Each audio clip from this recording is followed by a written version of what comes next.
ತಮ್ಮದೇ ಅನ್ನೋದು ಒಂದು ಹೆಸರಿದೆ. ರಾಜ್ಕುಮಾರ್ ಅವರದಿಂದ ಒಂದು ಹೆಸರಿದೆ. ಕನ್ನಡದಲ್ಲಿ ನಟನೆ ಮಾಡ್ತಾ ಇದ್ದೀರಾ, ಕನ್ನಡದ ಅನ್ನ ತಿಂತಾ ಇದ್ದೀರಾ, ಆದರೆ ನೀವು ಕನ್ನಡಿಗೆ ಅವಮಾನ ಆಗ್ತಾ ಇದ್ರೆ ಕೂಡ ನೀವು ನಗ್ತಾ ಇದ್ದೀರಾ ಅಂದರೆ ಅದಕ್ಕೆ ನಮಗೆ ಛೀ ಅನ್ನಿಸ್ತಿದೆ. ಇದು 7 ಕೋಟಿ ಕನ್ನಡಿಗರು ಬೆಂಬಲ ಇರಲಿಲ್ವಾ? ಯಾತಕ್ಕೆ ಈ ಥರ ನೀಚತನ ಮಾಡಿದ ಶಿವರಾಜ್ ಕುಮಾರ್ ತಾನೆ? ಅವರು ಸರಿಯಾಗಿ ಈ ಭಾಷೆಗಳ ಬಗ್ಗೆ ಅವ್ರಿಗೇನೇನು ஞானமே இல்லை. அந்த ஊரில் இருக்கும் என் குடும்பம், அதனால தான் அவர் இங்கே வந்திருக்காரு. அதனால தான் நான் பேச்சை ஆரம்பிக்கும் பொழுது நான் உயிரே உறவே தமிழே என்று ஆரம்பித்தேன். அதில் தமிழிலிருந்து பிறந்தது தான் உங்கள் பாஷை. அதனால் நீங்களும் அதில் உட்படுவீர்கள்.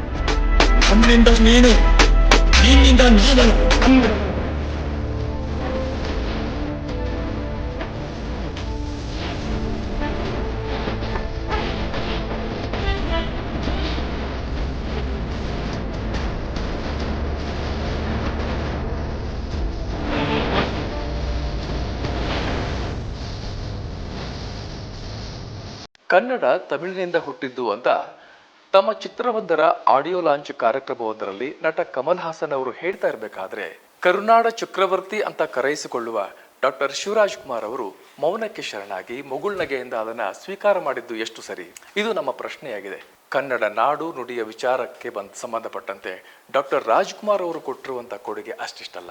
ಇಂಥ ಮೇರು ನಟನ ಸುಪುತ್ರರಾಗಿರುವಂತ ಶಿವರಾಜ್ ಕುಮಾರ್ ಅವರು ಯಾಕೆ ಕನ್ನಡದ ಅಸ್ಮಿತೆಯ ವಿಚಾರ ಬಂದಾಗ ಮೌನಕ್ಕೆ ಶರಣಾದರು ಅನ್ನೋದು ನಮ್ಮ ಪ್ರಶ್ನೆಯಾಗಿದೆ. ಈ ಕುರಿತು ನಾನು ಸಂಸದರು, ಸಚಿವರು, ಶಾಸಕರು, ಕನ್ನಡ ಪ್ರಾಜ್ಞರು, ಜನಸಾಮಾನ್ಯರು, ಕನ್ನಡದ ಕೈಂಕರ್ಯಗಳಲ್ಲಿ ತೊಡಗಿರುವಂತಹ ಹೋರಾಟಗಾರರನ್ನ ಮತ್ತು ಗಣ್ಯರನ್ನ ಮಾತನಾಡಿಸುವಂತ ಪ್ರಯತ್ನವನ್ನ ಮಾಡ್ತೇನೆ. ಹಾಗಾದ್ರೆ ಡಾಕ್ಟರ್ ಶಿವರಾಜ್ ಕುಮಾರ್ ಅವರು ಈ ರೀತಿಯಾಗಿ ಮೌನಕ್ಕೆ ಶರಣಾಗಿದ್ದು ಎಷ್ಟು ಸರಿ ಅನ್ನುವಂಥ ಪ್ರಶ್ನೆ ಮೂಲಕ ನಾನು ಹೊರಡ್ತಾ ಇದ್ದೇನೆ. ನೋಡೋಣ ಯಾರೆಲ್ಲ ಏನ್ ಹೇಳ್ತಾರೆ, ಕೇಳುವ. ಕನ್ನಡದ ನಾಡು ನುಡಿ ವಿಚಾರ ಬಂದಾಗ ಸಂಸತ್ನ ಒಳಗು ಮತ್ತು ಹೊರಗು ಆಗಾಗ ಧ್ವನಿ ಎತ್ತುತ್ತಾ ಬಂದಿರುವಂತವರಲ್ಲಿ ಸಂಸದರಾಗಿರುವಂಥ ರಾಜ್ಯಸಭಾ ಸದಸ್ಯರಾಗಿರುವಂಥ GC ಚಂದ್ರಶೇಖರ್ ಅವರು ಕೂಡ ಒಬ್ಬರು. ಕಮಲ್ ಹಾಸನ್ ಅವರು ಏನು ಕನ್ನಡ ಭಾಷೆ ತಮಿಳಿನಿಂದ ಹುಟ್ಟಿದೆ ಅನ್ನೋ ವಿಚಾರಕ್ಕೆ ಸಂಬಂಧಪಟ್ಟ ಹಾಗೆ GC ಚಂದ್ರಶೇಖರ್ ಅವರು ಏನು ಹೇಳ್ತಾರೆ ಬನ್ನಿ ಕೇಳುವ. ಸರ್ ನಮಸ್ಕಾರ. ಕಮಲ್ ಹಾಸನ್ ಅವರ ಹೇಳಿಕೆ ವಿಚಾರ ತಮ್ಗೆ ಗೊತ್ತಿರ್ಬೋದು, ಈ ಬಗ್ಗೆ ತಾವು ಏನು ಹೇಳ್ತೀರಿ? ಕಮಲ್ ಹಾಸನ್ ಅವರು ಯಾವ ಒಂದು ಅರ್ಥದಲ್ಲಿ ಮಾತಾಡಿದ್ದಾರೆ ಅಂತ ನನಗೆ ಅರ್ಥ ಆಗ್ತಾ ಇಲ್ಲ. ನಿಜವಾಗ್ಲೂ ಕೂಡ ಅವರು ಮಾತಾಡಿರೋದು ಸರಿ ಇಲ್ಲ. ಯಾಕೆಂತ ಅಂದರೆ ಕನ್ನಡ ಭಾಷೆ ಯಾವುದೇ ಭಾಷೆಯಿಂದ ಹುಟ್ಟಿದಂಥ ಭಾಷೆ ಅಲ್ಲ, ಇದು ಸಾಧ್ಯನೂ ಕೂಡ ಇಲ್ಲ. ತಮಿಳ್ ಭಾಷೆಗೆ ಅದಕ್ಕೆ ಆದಂಥ ಇತಿಹಾಸ ಇದ್ದರೆ ನಮಗೆ ನಮ್ಮ ಭಾಷೆಗೆ ನಮಗೆ ಆದಂಥ ಇತಿಹಾಸ ಇದೆ. ಸೊ ಅದರಲ್ಲಿ ಆ ಭಾಷೆಯಿಂದ ಹುಟ್ಟೋದು ಈ ಭಾಷೆಯಿಂದ ಹುಟ್ಟೋದು ಇದು ಸಾಧ್ಯನೇ ಇಲ್ಲ. ಯಾವ ಭಾಷೆನೂ ಇನ್ನೊಂದು ಭಾಷೆಯಿಂದ ಹುಟ್ಟುವಂಥ ಸಾಧ್ಯನೇ ಇಲ್ಲ. ಈಗ ಒಬ್ಬ ನಟ ಅಂದರೆ ಅವ್ರಿಗೆ ಕಲೆ ಸಾಹಿತ್ಯಕ್ಕೆ ಸಂಬಂಧಪಟ್ಟದ್ದು, ಆದರೆ ಇದು ಇತಿಹಾಸ, ಚರಿತ್ರೆ, ನಾಡು ನುಡಿ ವಿಚಾರ ಬಂದಾಗ ಸೂಕ್ಷ್ಮವಾದ ವಿಚಾರಗಳಿರ್ತವೆ. ನೆರೆ ರಾಜ್ಯಗಳು ನಾವು ಸಹೋದರ ಭಾವನೆಯಿಂದ ಇರಬೇಕಾಗುತ್ತೆ. ಒಂದು ಜವಾಬ್ದಾರಿತ ಸ್ಥಾನದಲ್ಲಿ ಇರುವಂಥವ್ರು, ಅದರಲ್ಲೂ ಕೂಡ ಅವರು ಏನೋ ಇತ್ತೀಚೆಗೆ ರಾಜಕೀಯವಾಗಿ ಭಾಳ ಆಸಕ್ತಿಯನ್ನು ಹೊಂದಿದ್ದಾರೆ, ಅವ್ರನ್ನ ರಾಜ್ಯಸಭೆ ಮೆಂಬರ್ ಮಾಡಕ್ಕೆ ಕೊಟ್ಟಿದ್ದಾರೆ DMK ಅವರು ಅನ್ನುವಂಥ ವಿಚಾರ ಕೂಡ ಕೇಳಿ ಬರ್ತಾ ಇದೆ. ಈ ಒಂದು ಹಿನ್ನೆಲೆ ಇಟ್ಕೊಂಡು ಅವ್ರು ಏನಾದರೂ ಮಾತಾಡಿದ್ರೆ ಹೇಗೆ ಅಂತ ನನಗಂಗೆ ಅನಿಸಲ್ಲ. ಏನಾಗುತ್ತೆ, ನಾವೆಲ್ಲರೂ ಕೂಡ ಭಾಳ ತಿಳ್ಕೊಂಡಿದ್ದೀವಿ ಅನ್ನೋ ಅಹಂ ಇದೆಯಲ್ಲ, ಫಸ್ಟ್ ಆಫ್ ಆಲ್ ಅದನ್ನು ಬಿಡಬೇಕು ನಾವು. ಅದಕ್ಕೆ ಆದಂಥ ಭಾಳ ಇತಿಹಾಸ ತಜ್ಞರು ತುಂಬ ಜನ ಇದ್ದಾರೆ. ಅದು ನಾವೆಲ್ಲೋ ಸ್ವಲ್ಪ ಓದ್ಕೊಂಡಿದ್ದ ಕ್ಷಣಕ್ಕೆ ನಾವು ಹೇಳಿದ್ದು ಸರಿ ಅಂತ ಉದ್ದಟತನ ಮೆರಿಬಾರ್ದು.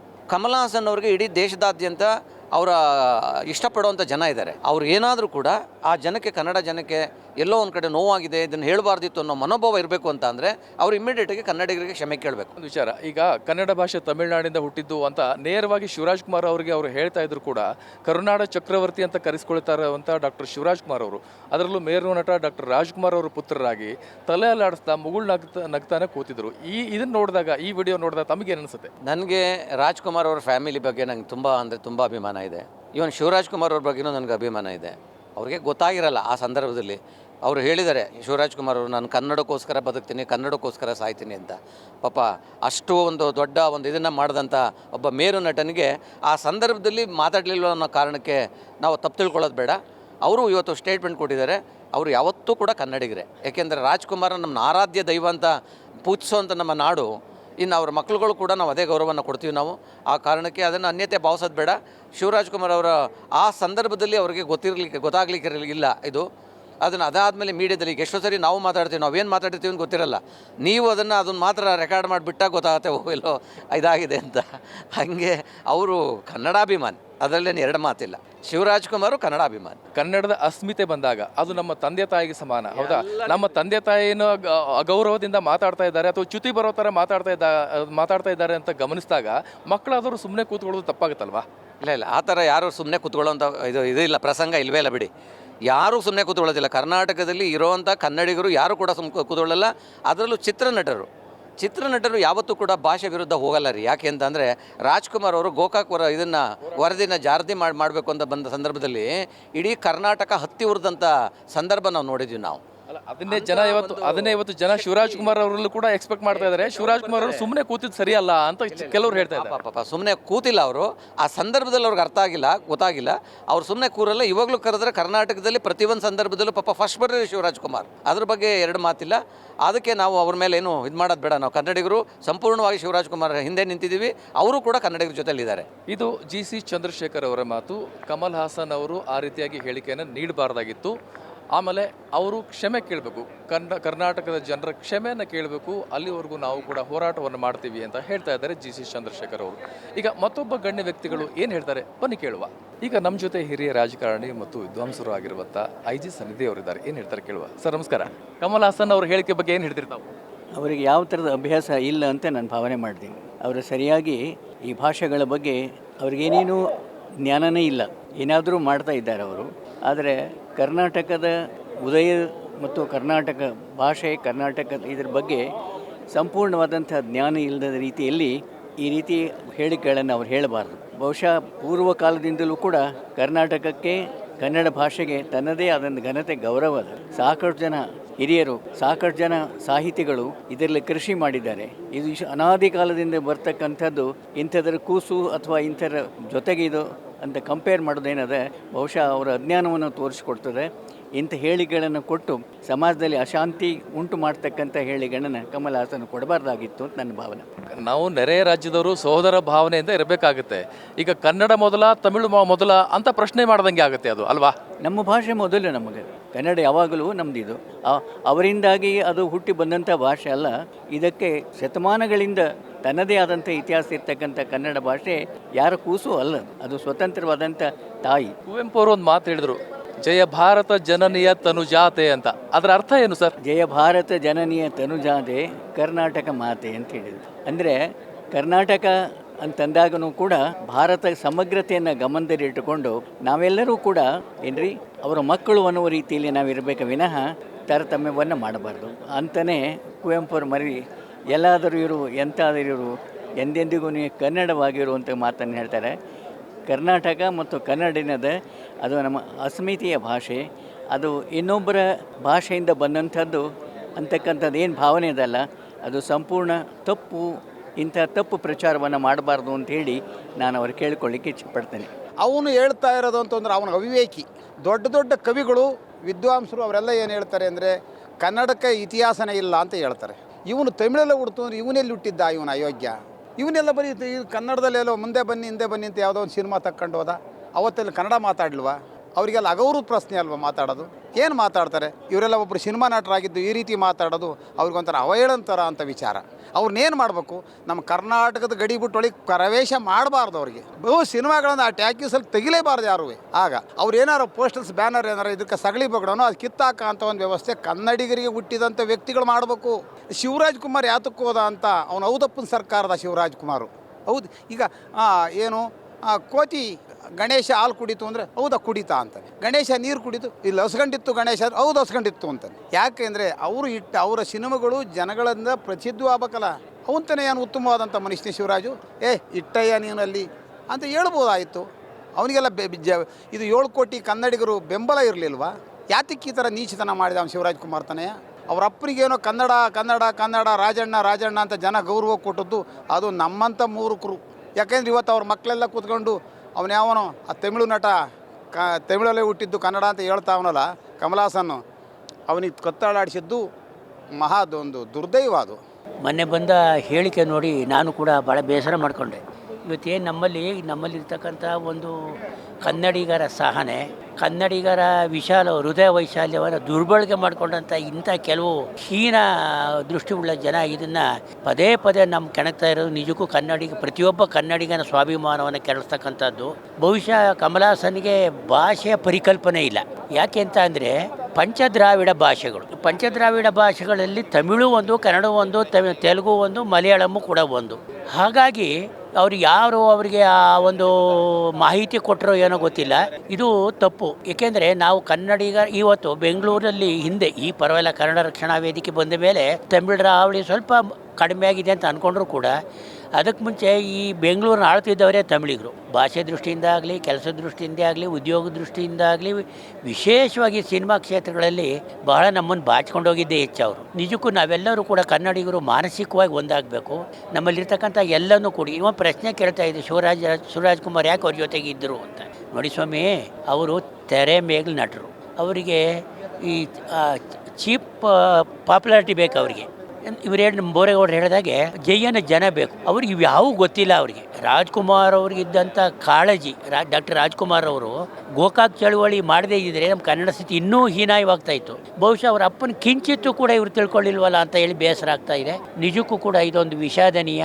ನಾವು ಹೆಚ್ಚು ಮಟ್ಟದಲ್ಲಿ ಪ್ರತಿಯೊಬ್ಬ ಕನ್ನಡಿಗನೂ ಕೂಡ ನಾಡು ನುಡಿ ಇಂಥ ವಿಷಯಗಳು ಬಂದಾಗ ಒಗ್ಗಟ್ಟಾಗಬೇಕು, ನಾವೆಲ್ಲರೂ ಎಚ್ಚರಗೊಳ್ಳಬೇಕು ಅಂತ ಹೇಳಿ ನಾನು ಈ ಮಾಧ್ಯಮದ ಮುಖ ಹೇಳೋಕ್ಕೆ ಇಷ್ಟಪಡ್ತೀನಿ.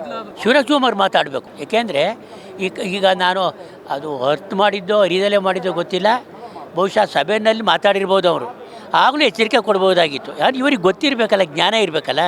ಈಗಲೂ ಕೂಡ ಅವರು ಬೇಸರತ್ತಾಗಿ ಶಿವರಾಜ್ ಕುಮಾರು ಈ ಏನು 7 ಕೋಟಿ ಕನ್ನಡಿಗರ ಪರವಾಗಿ ಕ್ಷಮೆ ಯಾಚಿಸಲೇಬೇಕು ಅಂತೇಳಿ ಆಗ್ರಹ ಪಡಿಸ್ತೇನೆ. ನಾನು ತಪ್ಪು ಮಾಡ್ತಾ ಇದ್ದಾಗ ನೀವು ಮೌನವಾಗಿದ್ದೀರಿ ಅಂದರೆ ನೀವು ನಮಗೆ ಸಪೋರ್ಟ್ ಮಾಡಿದ್ದೀರಿ ಅಂತಲೇ ಅರ್ಥ.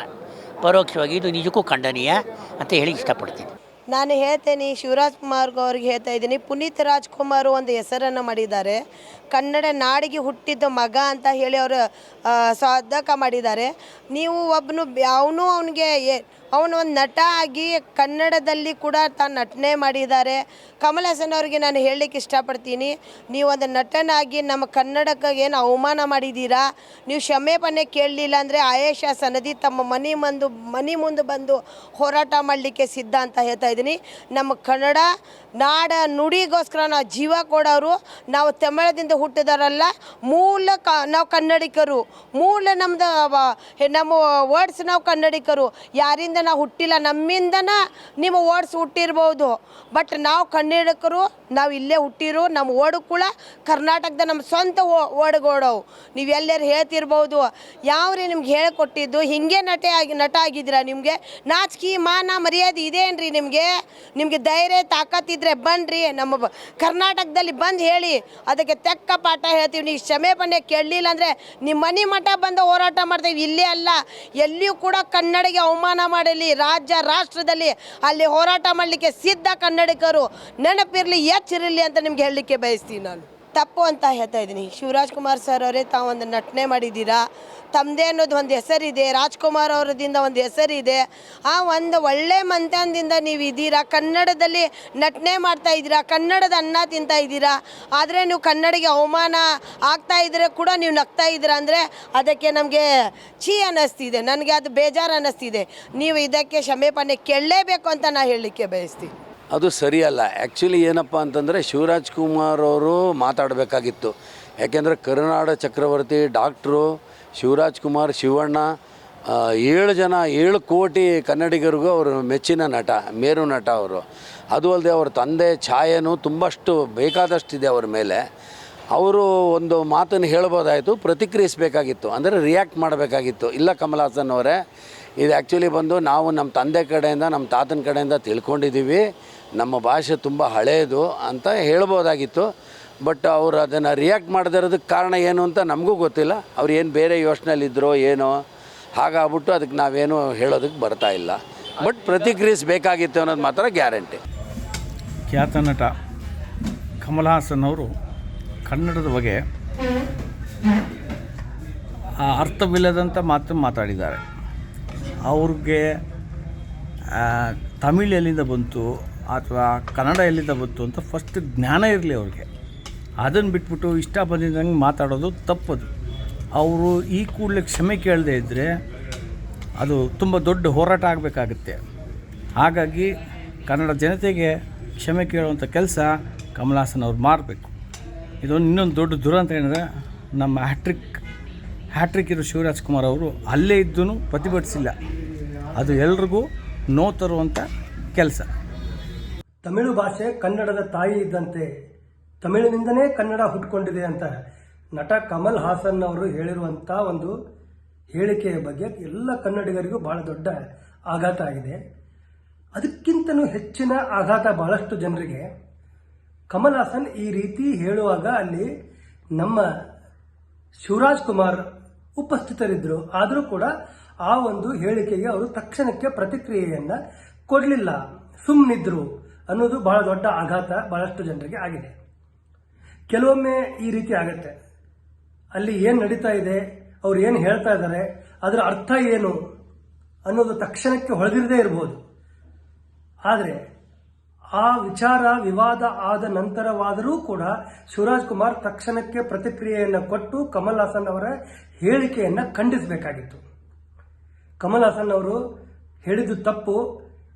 ತಮಿಳು ಕನ್ನಡದ ತಾಯಿ ಅಲ್ಲ, ನಾವು ಎಂದೂ ಕೂಡ ಕನ್ನಡ ತಮಿಳಿನ ತಾಯಿ ಅಂತ ಹೇಳ್ಕೊಂಡಿಲ್ಲ. ನಮಗೆ ಆ ರೀತಿಯಾದಂಥ ಒಂದು ಸುಪೀರಿಯಾರಿಟಿ ಕಾಂಪ್ಲೆಕ್ಸ್ ಕನ್ನಡಿಗರಿಗೆ ಇಲ್ಲ. ತಮಿಳು, ಕನ್ನಡ, ಮಲಯಾಳಂ, ತೆಲುಗು ಇವೆಲ್ಲವೂ ಕೂಡ ದ್ರಾವಿಡ ಭಾಷೆಗಳು, ಸಹೋದರ ಭಾಷೆಗಳು ಅಂತ ನಂಬ್ಕೊಂಡಂಥವ್ರು ನಾವು. ಈ ರೀತಿ ಕಮಲ್ ಹಾಸನ್ ಅವರು ತಮಿಳು ಕನ್ನಡದ ತಾಯಿ ಅಂತ ಹೇಳಿರೋದನ್ನು ನಾನು ಒಪ್ಪೋದಿಲ್ಲ ಅಂತ ಸ್ಪಷ್ಟವಾಗಿ ಶಿವರಾಜ್ ಕುಮಾರ್ ಅವರು ನಂತರವಾದರೂ ಕೂಡ ಹೇಳ್ಬೋದಾಗಿತ್ತು. ಆದರೆ ನಂತರ ಕೂಡ ಅವರು ಹೇಳಿಲ್ಲ. ಈ ವಿಚಾರ ವಿವಾದ ಆಗಿ 2-3 ದಿನಗಳು ಕಳೆದ ಮೇಲೂ ಕೂಡ ಅವರು ಏನು ಹೇಳದೆ ಕೊನೆಗೆ ಒಂದು ರೀತಿಯೊಳಗಡೆ ಕಮಲ್ ಹಾಸನ್ ಅವರ ಪರವಾಗಿನೇ ಒಂದು ಹೇಳಿಕೆಯನ್ನು ಕೊಟ್ಟಿದ್ದಾರೆ.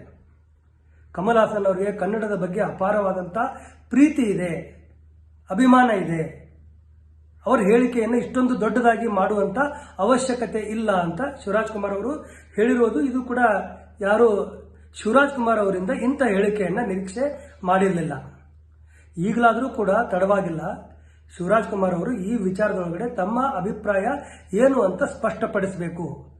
ಕಮಲ್ ಹಾಸನ್ ಅವರು ಹೇಳಿರೋದನ್ನು ನಾನು ಒಪ್ಪೋದಿಲ್ಲ, ಅದನ್ನು ಖಂಡಿಸ್ತೇನೆ ಅಂತ ಸ್ಪಷ್ಟವಾಗಿ ಹೇಳಬೇಕು. ಕನ್ನಡ ಭಾಷೆಗೋಸ್ಕರ ನಾನು ಸಾಯ್ಲಿಕ್ಕೂ ಕೂಡ ರೆಡಿ ಅಂತ ಹೇಳಿದ್ದಾರೆ. ಓಕೆ, ಅದಕ್ಕಿಂತ ಮುಂಚೆ ಕಮಲ್ ಹಾಸನ್ ಅವರು ಹೇಳಿರುವುದನ್ನು ನಾನು ಒಪ್ಪೋದಿಲ್ಲ, ಅದನ್ನು ಖಂಡಿಸ್ತೀನಿ ಅಂತ ಶಿವರಾಜ್ ಕುಮಾರ್ ಅವರು ಹೇಳಬೇಕು ಅಂತ ಎಲ್ಲ ಕನ್ನಡಿಗರು ಕೂಡ ನಿರೀಕ್ಷೆಯನ್ನ ಮಾಡ್ತಾ ಇದ್ದಾರೆ. ಈ ವಿಚಾರದಲ್ಲಿ ಶಿವರಾಜ್ ಕುಮಾರ್ ಅವರು ಬಹಳಷ್ಟು ನಿರಾಶೆಯನ್ನ ಕನ್ನಡಿಗರಿಗೆ ಮಾಡಿದ್ರು ಅಂತ ಹೇಳಲೇಬೇಕಾಗುತ್ತೆ. ಕನ್ನಡ ತಮಿಳು ಭಾಷೆಯಿಂದ ಹುಟ್ಟಿದೆ ಅನ್ನುವಂಥ ಕಮಲ್ ಹಾಸನ್ ಅವರ ಹೇಳಿಕೆ ಎಷ್ಟು ತಪ್ಪೋ, ಆ ಹೇಳಿಕೆಯನ್ನು ಕೇಳಿಯೂ ಸುಮ್ಮನೆ ತಲೆ ಅಲ್ಲಾಡಿಸ್ತಾ ಮುಗುಳ್ಳಾಗ್ತಾ ಕೂತಿರೋದು ಕೂಡ ತಪ್ಪಾಗುತ್ತೆ ಅಂತ ನಟ ಶಿವರಾಜ್ ಕುಮಾರ್ ಅವರ ಬಗ್ಗೆನೂ ಕೂಡ ಜನ ಆಕ್ರೋಶವನ್ನು ವ್ಯಕ್ತಪಡಿಸಿದ್ದನ್ನು ತಾವು ಗಮನಿಸಿರಬಹುದು. ಅಷ್ಟೇ ಅಲ್ಲ, ನಾವು ಸಂಸದರು, ಮಾಜಿ ಸಂಸದರು, ಸಾಹಿತಿಗಳು, ಗಣ್ಯ ವ್ಯಕ್ತಿಗಳನ್ನು ಮತ್ತು ಜನಸಾಮಾನ್ಯರನ್ನು ಕೂಡ ನಾವು ಮಾತಾಡಿಸಿದ್ದೀವಿ. ಎಲ್ಲರೂ ಕೂಡ ಈ ಒಂದು ಹೇಳಿಕೆಯನ್ನು ಖಂಡಿಸ್ತಾ ಇದ್ದಾರೆ. ಜೊತೆಗೆ ಇನ್ನಾದರೂ ಕೂಡ ನಟ ಶಿವರಾಜ್ ಕುಮಾರ್ ಅವರು ಒಂದು ಹೇಳಿಕೆಯನ್ನು ಕೊಡಬೇಕು, ತಪ್ಪಾಗಿದೆ ಅಂತ ಹೇಳಿಕೆಯನ್ನು ಕೊಡಬೇಕು. ಮತ್ತು ಅವರು ಮೇರುನಟ ಡಾಕ್ಟರ್ ರಾಜ್ಕುಮಾರ್ ಅವರ ಸುಪುತ್ರರಾಗಿರೋದ್ರಿಂದ ಸಹಜವಾಗಿ ಜನಗಳಿಗೆ ಒಂದು ರೀತಿಯಿಂದ ಕೋಪ ಬರುತ್ತೆ. ಯಾಕಂದರೆ ಸಹಿಸ್ಕೊಳ್ಳೋಕ್ಕಾಗೋದಿಲ್ಲ. ಕನ್ನಡದ ಅಸ್ಮಿತೆಯ ಬಗ್ಗೆ ಪ್ರಶ್ನೆ ಎತ್ತಿದಾಗ ಅಲ್ಲೇ ಕೂತಿರುವಂಥ, ಅದು ಮೇರುನಟನ ಪುತ್ರ ಎನಿಸಿಕೊಂಡಂಥ ಶಿವರಾಜ್ ಕುಮಾರ್ ಅವರು ಮೌನಕ್ಕೆ ಶರಣಾಗಿರುವಂಥದ್ದು ಸರಿ ಅಲ್ಲ ಅನ್ನುವಂಥ ಅಭಿಪ್ರಾಯ ಎಲ್ಲೆಡೆ ವ್ಯಕ್ತವಾಗ್ತಾ ಇದೆ. ಕ್ಯಾಮ್ರಾ ಪರ್ಸನ್ ಸಂತೋಷ್ ಜೊತೆ ನಾನು ಚನ್ನವೀರ್ ಸಗರ್ನಾಳ್, ಪಬ್ಲಿಕ್ ನೆಕ್ಸ್ಟ್, ಬೆಂಗಳೂರು.